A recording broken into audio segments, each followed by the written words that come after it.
So tell us about how you got your role in the series. I read these scripts and loved them and said, yes, please. It's simple. That's fantastic. It was really fun watching you play this really interesting and powerful leader. What was your favorite part of playing Diana?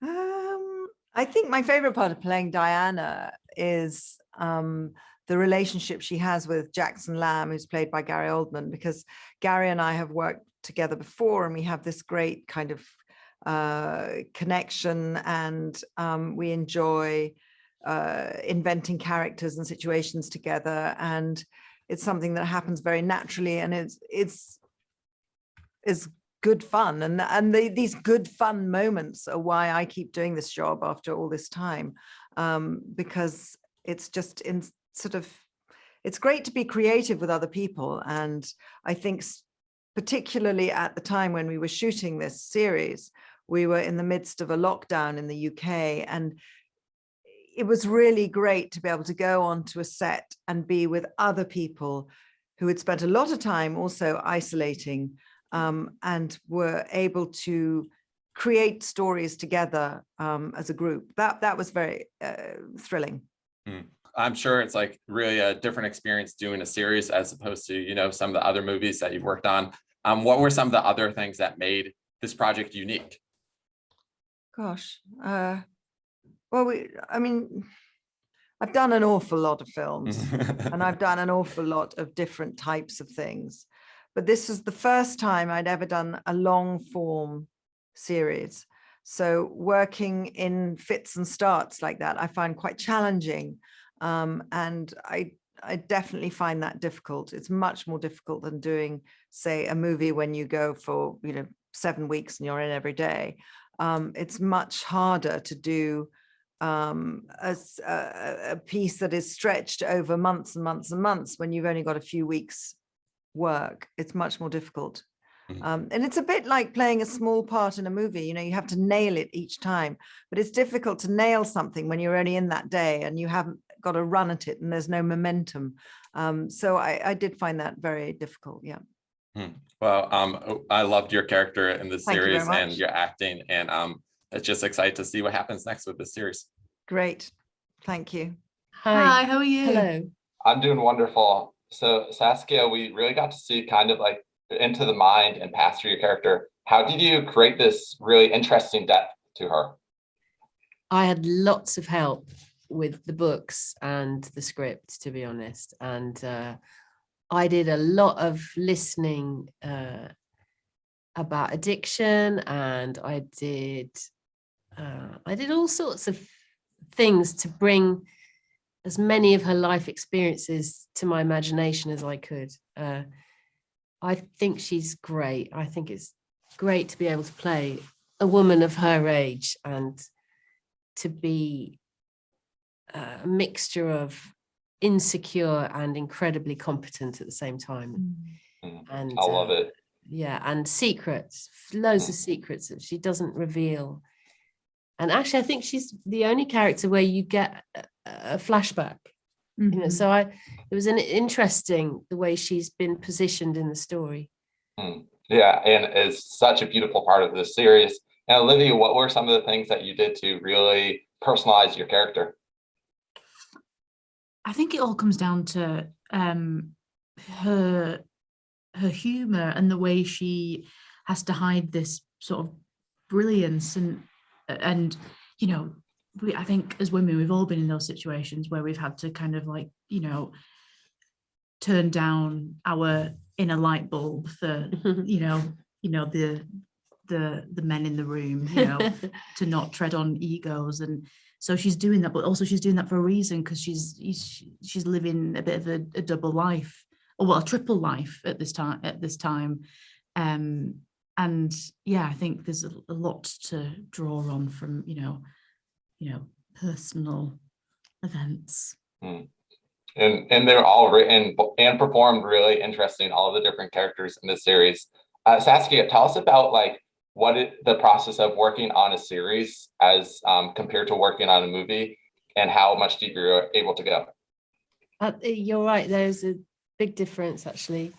I don't know if I've ever still got it right, but it's I've always got to take a really simple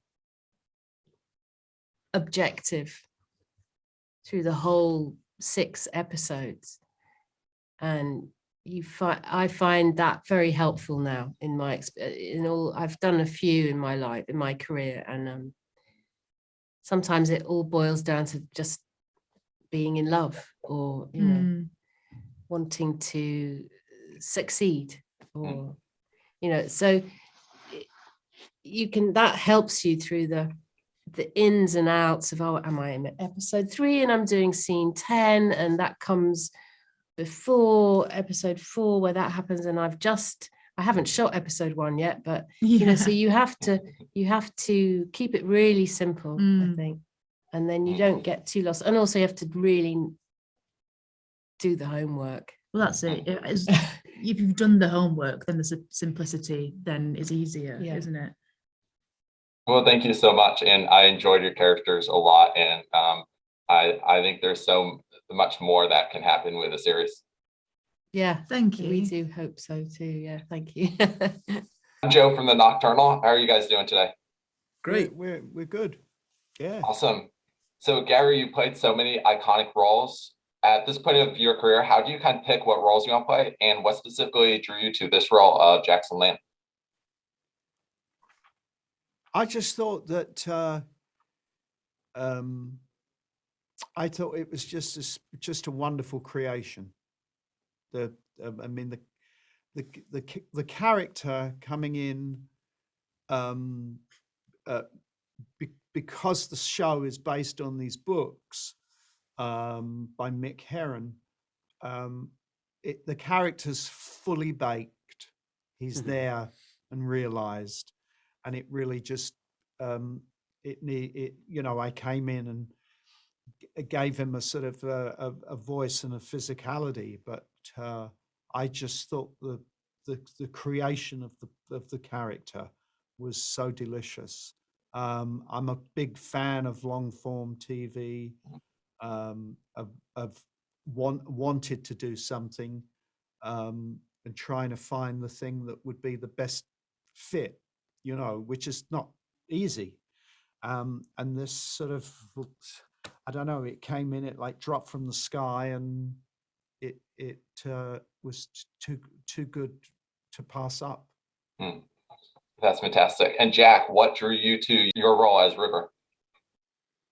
I mean, everything about it, the whole package, the cast, the part, everything. It's I really felt like it was a sort of once in a lifetime kind of opportunity, and didn't think, because something like this hasn't really been made before.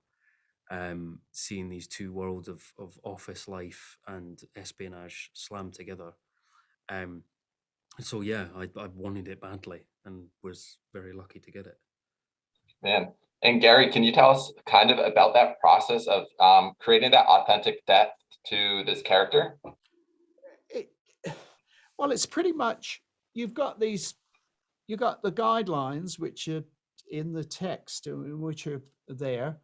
I had a few conversations with Mick, who absolutely wanted the character to be London. He wanted it the south of England, not the north.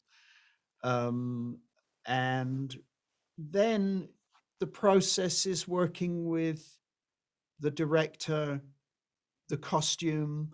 It's pretty much the same approach as you would working on a movie. I mean, I approached the thing rather like doing a 6-hour movie, rather than a sort of that's how it felt to me. Thank you guys so much. Okay. Thank you. Thank you.